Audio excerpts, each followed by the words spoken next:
Kemudian terima kasih kepada Bapak Ibu yang telah mengajar pada semester lalu dengan menyerahkan nilai tepat waktu, kehadiran sangat tinggi, dan kelulusan juga sangat baik yang ditunjukkan oleh keberhasilan belajar anak-anak kita. Ya. Dan ini mohon yang sebenarnya kita harapkan kepada Bapak Ibu itu tidak menunda entry berita acara perkuliahan, tidak menunda semenit pun gitu. Ya, yang ideal. Bagaimana itu bisa tercapai nanti kita lihat caranya gitu ya. Tetapi jika mesin bermasalah, maka memang harus terjadi penundaan. Nah, itu mohon tidak menginap ya. Nah, ini yang tadi Pak Rektor sampaikan, itu biasanya kalau masyarakat suka mempertanyakan ala kadarnya, kalau ada himbauan itu nyeletuknya SK-nya mana gitu kan. Jadi kalau zaman dulu itu kan ada suatu kaum yang ketika diperintahkan menyembelih sapi itu nanya terus gitu ya, gede apa kecil gitu ya, jantan apa betina, warnanya apa, sampai akhirnya jawabannya sulit dan tidak dilaksanakan gitu ya. Saya yakin kita tidak termasuk kaum yang seperti itu, sehingga kalau ada aturan segera kita lihat spiritnya apa dan kemudian kita laksanakan sebaik-baiknya. Tapi kalau mempertanyakan keputusan rektor mengenai kualifikasi kecakapan bahasa ini bisa kita dapatkan gitu ya. Jadi untuk yang kelas reguler diharapkan di minimum 500 tadi. Pak Rektor sudah sampaikan tadi, pusat bahasa yang dipimpin oleh Bu Ima ya, Ibu Ima Nurmalia, di bawah koordinasi Bapak Warik 3, Pak Ama, itu siap dan sudah berjalan program-program rutin untuk mengupgrade kemampuan bahasa ini. Dan juga di kelas internasional itu ada juga standar minimum untuk bisa melaksanakan perkuliahan dengan baik. Dan secara bertahap dilakukan program upgrading. Mulai dari bagaimana ya, kalau ini pengukurannya gitu ya, jadi apresiasi mutu dari mahasiswa, mulai dari kecakapan bahasanya, kepuasan mereka, kemudian kepuasan pembelajaran, juga micro teaching. Nah, ini di penghargaan khusus untuk pengajaran di kelas internasional, juga dikaitkan dengan kualifikasi yang telah Bapak Ibu capai di IELTS-nya. Itu ada apresiasi khusus di sini ya, berdasarkan kualifikasi yang telah Bapak Ibu dapatkan untuk pengajar di kelas internasional, khususnya untuk Bapak Ibu dari dosen LP. Sedangkan untuk dosen tetap itu kita menggunakan aturan BKD di internal nantinya. Nah, ini implementasi kecakapan untuk peningkatan kecakapan dosen ya, mulai dari kecakapan bahasa, kemudian kecakapan mengajar, dan kemudian untuk semester nanti itu ada kecakapan layanan pengalaman pembelajaran. Nah, kemudian Bapak Ibu ada yang baru untuk perkuliahan tingkat 1 dan dasar umum ya, mengenai apa yang biasa dikelola oleh PPDU. Ada redefinisi peran PPDU, ini sesuai dengan kesepakatan seluruh fakultas juga. Kita coba dulu di semester ini, nanti kita evaluasi hasilnya ya, bahwa lebih banyak operasional yang semula ada di PPDU itu akan banyak dibawa ke fakultas. Jadi PPDU lebih banyak jadi porsi perencanaan bertambah, kemudian untuk penjaminan mutu yang juga ditambah. Ya, termasuk bagaimana penyediaan resources. Tetapi operasional itu lebih banyak di fakultas. Dan karena itu juga nanti Bapak Ibu setelah acara di gedung ini, maka untuk pengampuan di fakultas tidak ada lagi pengampuan di PPDU. Ya, ini. Ya, jadi alokasinya tingkat 1 pun sesuai dengan fakultas. Jadi seluruh fakultas nanti akan melanjutkan Bapak Ibu masing-masing untuk teknik elektro dan seterusnya. Silakan difoto atau dicatat gedungnya. Ya. Seperti itu. Jadi ini pengampuan fakultas untuk sampai materi. Untuk FRI gedung B106 yang ini ya. Gedung B106, bukan di gedung C. Jadi gedung Cacu Sudaryanto di lantai 1.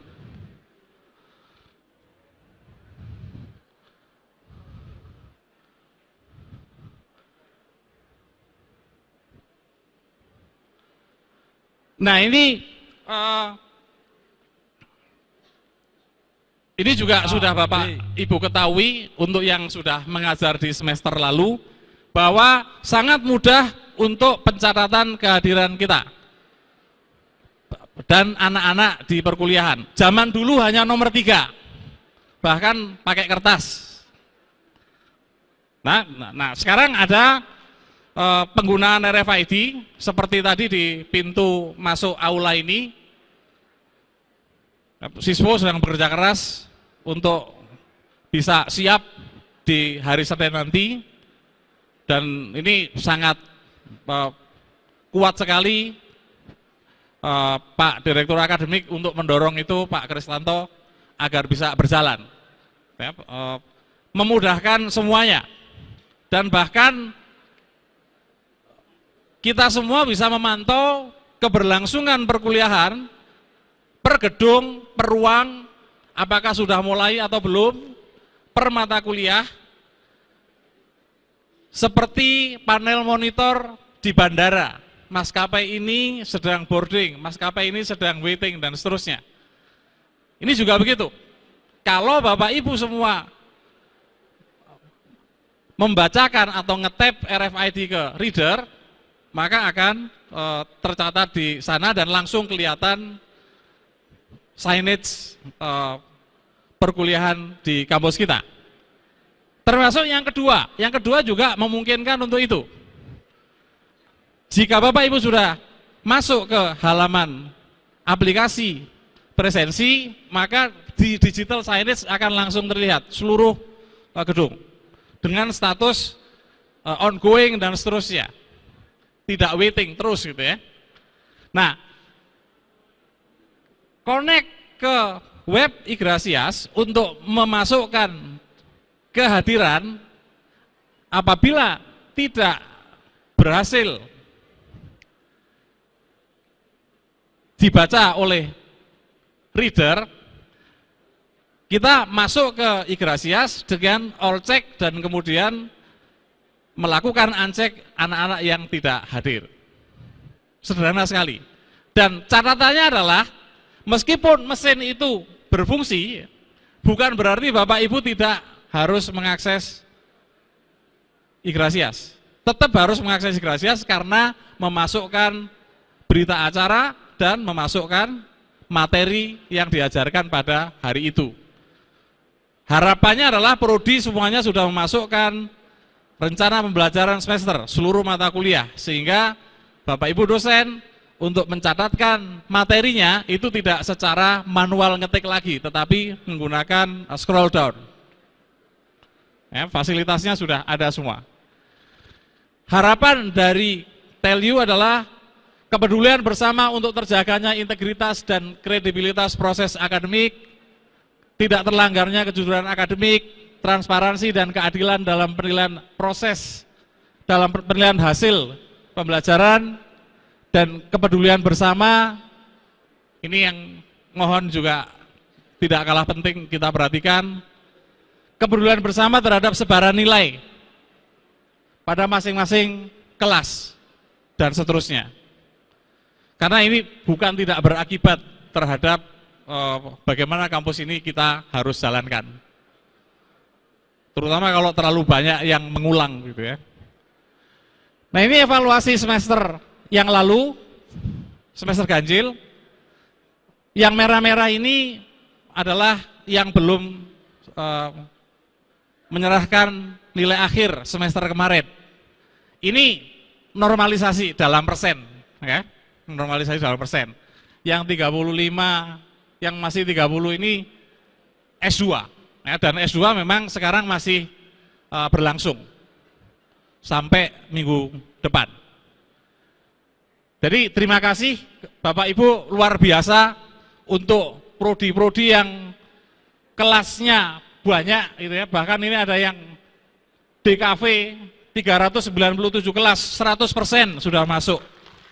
Ya, terima kasih Bapak Ibu dosen, terutama Bapak Ibu dekan dan pimpinan dekanat yang bisa mengkondisikan itu dengan baik.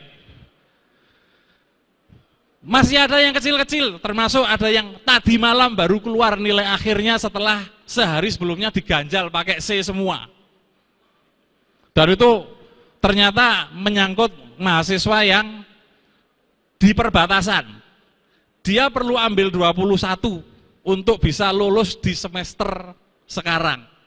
Artinya IP-nya semula 2,9 dan ternyata 2,9 itu akibat diberikan C semua untuk satu mata kuliah gitu ya. Saya ACC jebret gitu kan. Nah, kira-kira setengah jam sebelum pukul 12 tadi malam dia WA ke saya, Pak, alhamdulillah nilai saya sudah keluar, nilainya AB Pak. Berarti dia IP-nya 3 dan boleh mengambil 21. Tadinya hanya ambil 18 dia. Hanya dengan satu mata kuliah itu, kalau terganjal, dia harus registrasi nambah masa studi 1 semester. Bayangkan itu. Ya, betapa ketepatan entry nilai ini sangat diperlukan oleh anak kita dalam rencana studi dan juga membantu status beasiswa mereka ya, Pak Hendratno di Direktorat Akademik. Nah, ini adalah bintang mata kuliah yang dapat bintang di semester kemarin karena nilai DETK-nya sangat besar. Ya, jadi mohon ini ada evaluasi yang baik. Ini saya sortnya berdasarkan descending persentase, ya, descending persentase, bukan descending nilai ini. Apa jumlah orang? Kalau jumlah orang yang di descending, kalkulus yang dapat bintang. Mohon kesempatan untuk sekarang, ketika operasional dari tingkat 1 ini sudah kita split ke fakultas, ini bisa diperbaiki dengan sumber daya pengajar dari fakultas yang lebih banyak. Saya tidak tampilkan prodi dan fakultasnya. Ya. Saya kira itu Bapak Ibu ya. Ini kita bisa melihat potret ini. Nah, ini terakhir saya sampaikan profil penyelenggaraan semester ini. Ya, jadi jumlah mahasiswa kita yang aktif sekarang ini ada 22.000, termasuk yang belum aktif di semester kemarin gitu ya. Kemudian lulusan kita sekarang sudah 60.000, itu tidak termasuk penjenjangan yang sebanyak 2.000, jadi sudah 62.000. Ini ya, sorry, yang ini ya, ini ya, lulusannya ini. Kalau ditambah penjenjangan ini sudah 32.000, tetapi yang pernah menginjakkan kaki di sini itu berarti adalah 62.000 orang. Ini terlalu kecil. Ini hanya untuk menceritakan bahwa Bapak Ibu masih punya tanggungan ACC, pengajuan mata kuliah anak-anak yang masih telat submit dan sebagainya. Ya. Nah kemudian ini profil beban semester sekarang, jumlah mata kuliahnya ada 797 ya, hampir 800. Sedikit ada penurunan karena semester genap, semester ganjil biasanya memang lebih banyak. Jumlah mata kuliah dikalikan kelas itu 3.800, kemudian SKS-nya 10.000. Jumlah dosen yang bertugas, baik Bapak Ibu dosen tetap maupun dosen mitra itu 930. Karena dosen internal di Telkom University, Pak Rektor sebutkan tadi 720, tetapi yang mengajar tentu mesti dikurangi dari angka itu karena ada yang sedang studi lanjut. Nah dengan demikian maka nisbah SKS per dosen untuk semester genap sudah benar lebih rendah daripada semester ganjil, 11,2. Kalender akademiknya sudah bisa di-download tadi, saya sudah sampaikan. Nah ini tanggal-tanggal penting. Kita mulai kuliah tanggal 11 Januari. Kemudian UTS 29 Februari sampai Maret. Kemudian akhir kuliah 27 April. Kemudian UAS bulan Mei. Dan seminggu kemudian kita sudah harus mengupload nilai akhir. Nah kemudian PRS Bapak Ibu, minggu kedua perkuliahan, ujungnya ini 22 Januari merupakan cut off status final semester yang lalu, termasuk untuk kelulusan tingkat, termasuk untuk kelulusan studi terutama. Jadi yang sudah bisa lulus sebelum 22 Januari berdasarkan sidang akademik telah diberikan yudisium, tidak harus registrasi di semester sekarang. Itu yang menyebabkan masih ada 2.000 lebih anak-anak kita yang belum membayar SPP sampai hari ini, karena ada sebagian yang akan lulus. Saya kira itu Bapak Ibu yang perlu saya sampaikan. Pak Kres ada tambahan atau cukup? Cukup ya? Ya? Ada? Cukup ya? Dan nanti detail lebih lanjut bisa kita bicarakan dalam diskusi sehari-hari ya, dengan pimpinan prodi, pimpinan dekanat, dan juga teman-teman di direktorat maupun bersama kami di universitas. Akhir kata kepada Bapak Ibu, sekali lagi mengucapkan terima kasih untuk kesediaan Bapak Ibu melaksanakan tugas pembelajaran pada semester ini. Semoga Allah SWT memberikan kelancaran dan berkah bagi penugasan Bapak Ibu semua. Kami mohon maaf untuk jika ada yang kurang berkenan dalam pengelolaan yang kemarin maupun yang semester mendatang ini. Semuanya bekerja keras untuk memperbaikinya, dan tentu saja mohon maaf untuk pembawaan acara apabila terdapat kekurangan, dan juga cara-cara saya menyampaikan berbagai hal kepada Bapak Ibu, termasuk imbauan yang tadi di awal sesi ini. Terima kasih, duduknya sangat tertib seperti saf sholat. Terima kasih Bapak Ibu. Tepuk tangan untuk kita semua. Dan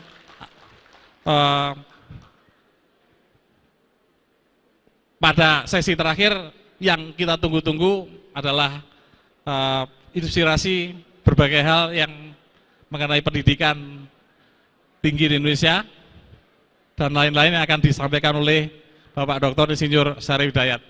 Terima kasih. Wassalamualaikum warahmatullahi wabarakatuh.